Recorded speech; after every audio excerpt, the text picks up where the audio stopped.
語聞き流し10分間、名作リスニング、英語テキストと MP3 ダウンロード、その他の物語は、ホームページよりご利用いただけます。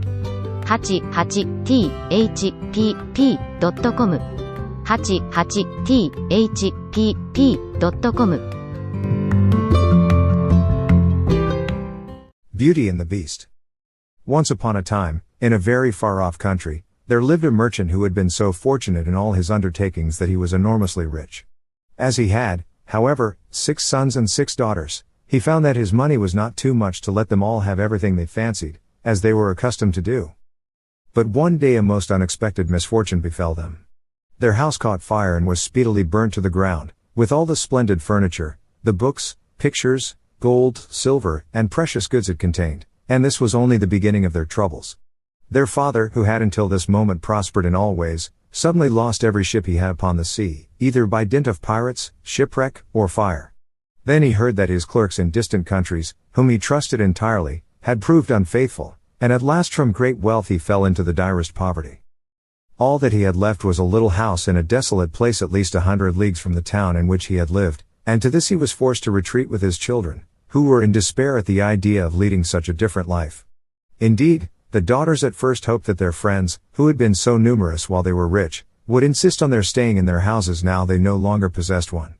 But they soon found that they were left alone, and that their former friends even attributed their misfortunes to their own extravagance, and showed no intention of offering them any help. So nothing was left for them but to take their departure to the cottage, which stood in the midst of a dark forest, and seemed to be the most dismal place upon the face of the earth. As they were too poor to have any servants, the girls had to work hard, like peasants, and the sons, for their part, cultivated the fields to earn their living.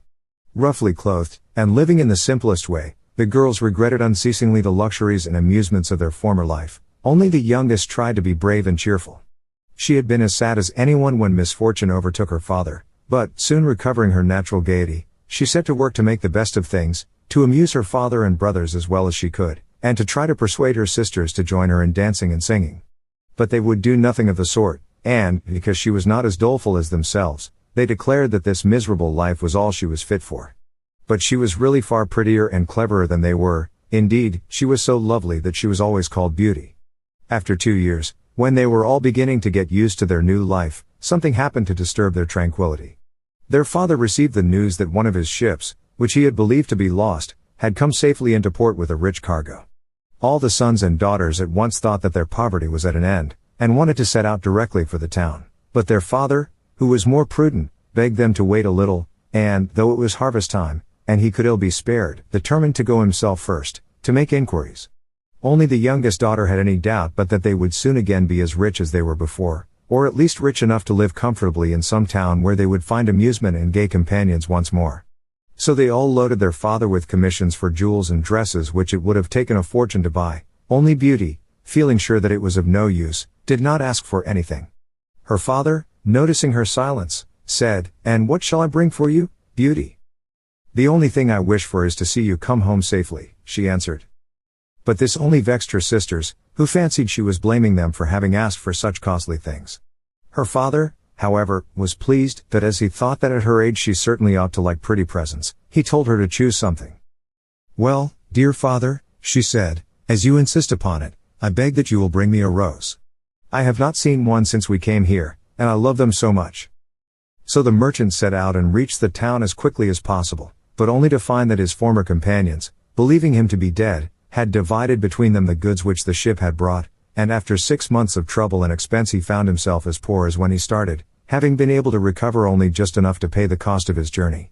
To make matters worse, he was obliged to leave the town in the most terrible weather, so that by the time he was within a few leagues of his home he was almost exhausted with cold and fatigue. Though he knew it would take some hours to get through the forest, he was so anxious to be at his journey's end that he resolved to go on, but night overtook him, and the deep snow and bitter frost made it impossible for his horse to carry him any further. Not a house was to be seen. The only shelter he could get was the hollow trunk of a great tree, and there he crouched all the night, which seemed to him the longest he had ever known. In spite of his weariness the howling of the wolves kept him awake, and even when at last the day broke he was not much better off, for the falling snow had covered up every path, and he did not know which way to turn. At length he made out some sort of track, and though at the beginning it was so rough and slippery that he fell down more than once, it presently became easier, and led him into an avenue of trees which ended in a splendid castle. It seemed to the merchant very strange that no snow had fallen in the avenue, which was entirely composed of orange trees, covered with flowers and fruit. When he reached the first court of the castle, he saw before him a flight of agate steps, and went up them, and passed through several splendidly furnished rooms. The pleasant warmth of the air revived him, and he felt very hungry, but there seemed to be nobody in all this vast and splendid palace whom he could ask to give him something to eat. Deep silence reigned everywhere, and at last, tired of roaming through empty rooms and galleries, he stopped in a room smaller than the rest, where a clear fire was burning and a couch was drawn up closely to it. Thinking that this must be prepared for someone who was expected, he sat down to wait till he should come, and very soon fell into a sweet sleep. When his extreme hunger wakened him after several hours, he was still alone, but a little table, upon which was a good dinner, had been drawn up close to him, and, as he had eaten nothing for 24 hours, he lost no time in beginning his meal, hoping that he might soon have an opportunity of thanking his considerate entertainer, whoever it might be. But no one appeared, and even after another long sleep, from which he awoke completely refreshed, there was no sign of anybody, though a fresh meal of dainty cakes and fruit was prepared upon the little table at his elbow. Being naturally timid, the silence began to terrify him, and he resolved to search once more through all the rooms, but it was of no use.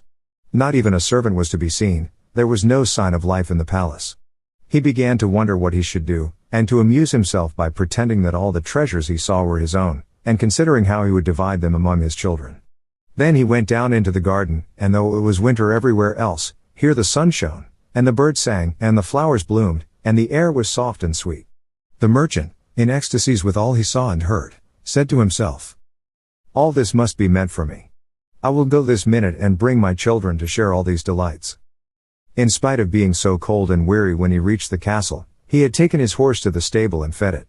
Now he thought he would saddle it for his homeward journey, and he turned down the path which led to the stable. This path had a hedge of roses on each side of it, and the merchant thought he had never seen or smelt such exquisite flowers. They reminded him of his promise to Beauty, and he stopped and had just gathered one to take to her when he was startled by a strange noise behind him. Turning round, he saw a frightful beast, which seemed to be very angry, and said, in a terrible voice, "Who told you that you might gather my roses? Was it not enough that I allowed you to be in my palace and was kind to you? This is the way you show your gratitude, by stealing my flowers.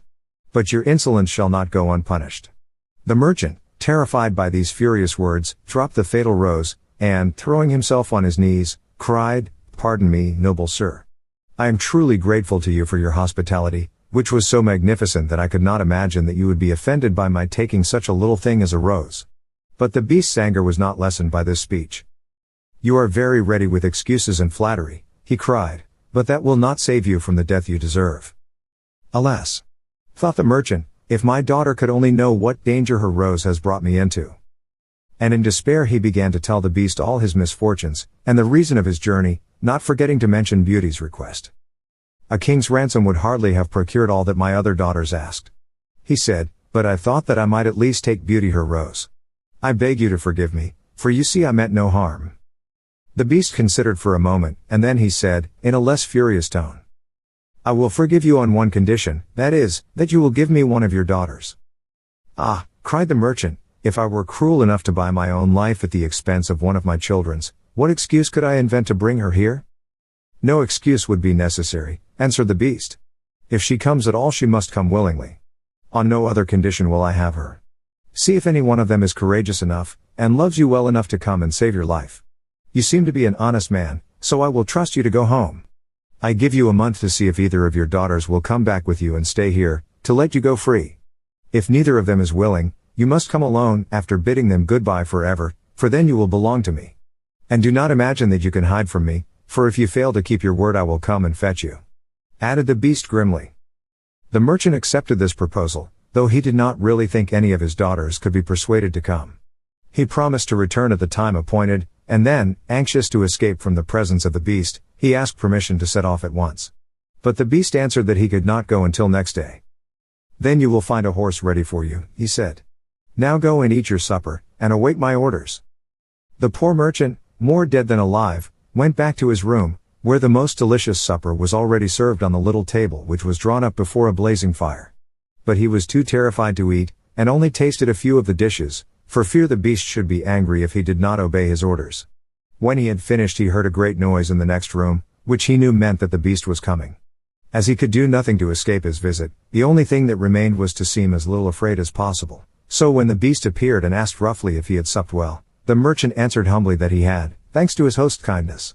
Then the beast warned him to remember their agreement, and to prepare his daughter exactly for what she had to expect.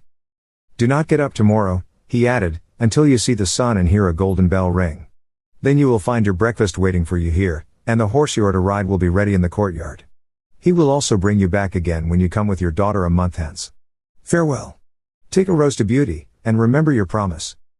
The merchant was only too glad when the beast went away, and though he could not sleep for sadness, he lay down until the sun rose. Then, after a hasty breakfast, he went to gather Beauty's rose, and mounted his horse, which carried him off so swiftly that in an instant he had lost sight of the palace, and he was still wrapped in gloomy thoughts when it stopped before the door of the cottage. His sons and daughters, who had been very uneasy at his long absence, rushed to meet him, eager to know the result of his journey, which, seeing him mounted upon a splendid horse and wrapped in a rich mantle, they supposed to be favorable. He hid the truth from them at first, only saying sadly to Beauty as he gave her the rose, "Here is what you asked me to bring you, you little know what it has cost." But this excited their curiosity so greatly that presently he told them his adventures from beginning to end, and then they were all very unhappy. The girls lamented loudly over their lost hopes, and the sons declared that their father should not return to this terrible castle, and began to make plans for killing the beast if it should come to fetch him. But he reminded them that he had promised to go back. Then the girls were very angry with Beauty, and said it was all her fault, and that if she had asked for something sensible this would never have happened, and complained bitterly that they should have to suffer for her folly. Poor Beauty, much distressed, said to them, "I have, indeed, caused this misfortune, but I assure you I did it innocently. Who could have guessed that to ask for a rose in the middle of summer would cause so much misery? But as I did the mischief it is only just that I should suffer for it. I will therefore go back with my father to keep his promise." At first nobody would hear of this arrangement, and her father and brothers, who loved her dearly, declared that nothing should make them let her go, but Beauty was firm. As the time drew near she divided all her little possessions between her sisters, and said goodbye to everything she loved, and when the fatal day came she encouraged and cheered her father as they mounted together the horse which had brought him back. It seemed to fly rather than gallop, but so smoothly that Beauty was not frightened. Indeed, she would have enjoyed the journey if she had not feared what might happen to her at the end of it. Her father still tried to persuade her to go back, but in vain. While they were talking the night fell, and then, to their great surprise, wonderful colored lights began to shine in all directions, and splendid fireworks blazed out before them. All the forest was illuminated by them, and even felt pleasantly warm, though it had been bitterly cold before. This lasted until they reached the avenue of orange trees, where were statues holding flaming torches, and when they got nearer to the palace they saw that it was illuminated from the roof to the ground, and music sounded softly from the courtyard. "The beast must be very hungry," said Beauty, trying to laugh, "if he makes all this rejoicing over the arrival of his prey." But, in spite of her anxiety, she could not help admiring all the wonderful things she saw. The horse stopped at the foot of the flight of steps leading to the terrace, and when they had dismounted her father led her to the little room he had been in before, where they found a splendid fire burning, and the table daintily spread with a delicious supper. The merchant knew that this was meant for them, and Beauty, who was rather less frightened now that she had passed through so many rooms and seen nothing of the beast, was quite willing to begin, for her long ride had made her very hungry. But they had hardly finished their meal when the noise of the beast's footsteps was heard approaching, and Beauty clung to her father in terror, which became all the greater when she saw how frightened he was. But when the beast really appeared, though she trembled at the sight of him, she made a great effort to hide her terror, and saluted him respectfully. This evidently pleased the beast. After looking at her he said, in a tone that might have struck terror into the boldest heart, though he did not seem to be angry, "Good evening, old man." "Good evening, Beauty." The merchant was too terrified to reply, but Beauty answered sweetly, "Good evening, beast." "Have you come willingly?" asked the beast. "Will you be content to stay here when your father goes away?" Beauty answered bravely that she was quite prepared to stay. "I am pleased with you," said the beast. "As you have come of your own accord, you may stay. As for you, old man," he added, turning to the merchant, "at sunrise tomorrow you will take your departure. When the bell rings get up quickly and eat your breakfast, and you will find the same horse waiting to take you home. But remember that you must never expect to see my palace again." 英語聞聞き流し10分間、名作リスニング、英語テキストと MP3 ダウンロード、その他の物語は、ホームページよりご利用いただけます。88thpp.com 88thpp.com